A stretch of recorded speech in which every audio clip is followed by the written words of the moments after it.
जय श्री राम।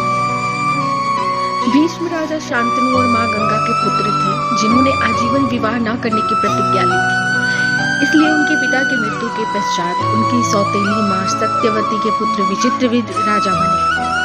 उनकी मां सत्यवती ने विचित्रवीर के लिए योग्य कन्या लाने को कहा। यह आदेश पाकर भीष्म काशी नगरी पहुंचे, जहां अम्बा, अंबिका और अंबालिका के स्वयंवर की तैयारी चल रही थी। वे तीनों ही काशी की राजकुमारी थी तथा बहनें थी। भीष्म ने वहां आए सभी राजाओं को परास्त कर दिया और तीनों राजकुमारियों का अपहरण करके हस्तिनापुर ले आए। वहां लाकर उन्होंने तीनों राजकुमारियों को मां सत्यवती के सामने प्रस्तुत कर दिया। तब राजकुमारी अम्बा ने भीष्म के सामने याचना की कि वह सौबल देश के राजा शाल्व से प्रेम करती हैं और वे भी उनसे प्रेम करते हैं। वे इस स्वयंवर में आए थे, किंतु भीष्म ने सभी राजाओं समेत शाल्व को भी पराजित कर दिया। यह सुनकर भीष्म ने अम्बा को राजा शाल्व के पास भेज दिया। अम्बा राजा शाल्व के पास गई और स्वयं को पत्नी रूप में स्वीकार करने को कहा। चूंकि भीष्म भरी सभा में राजा शाल्व को परास्त कर राजकुमारी अम्बा को हर कर ले गए थे, इसलिए उन्होंने अम्बा को पत्नी रूप में स्वीकार करने से मना कर दिया। निराश होकर अम्बा पुनः हस्तिनापुर लौट आई और राजा विचित्रवीर के सामने विवाह का प्रस्ताव रखा।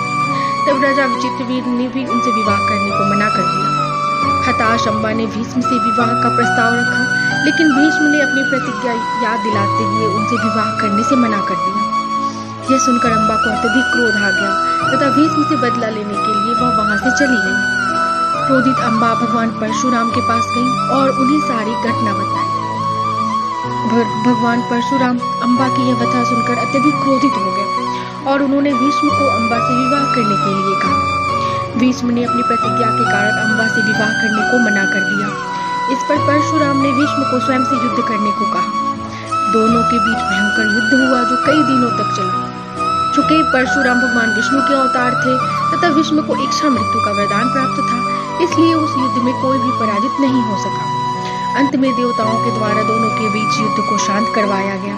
तब परशुराम ने अम्बा से कहा कि वे अपनी संपूर्ण शक्ति लगा चुके हैं, लेकिन भीष्म को पराजित करने में वे असमर्थ हैं, इसलिए अब वे उनकी सहायता नहीं कर सकते। निराश अम्बा ने भगवान शिव की कठोर तपस्या की और उनसे वरदान मांगा कि भविष्य में वो भीष्म की मृत्यु का कारण बने।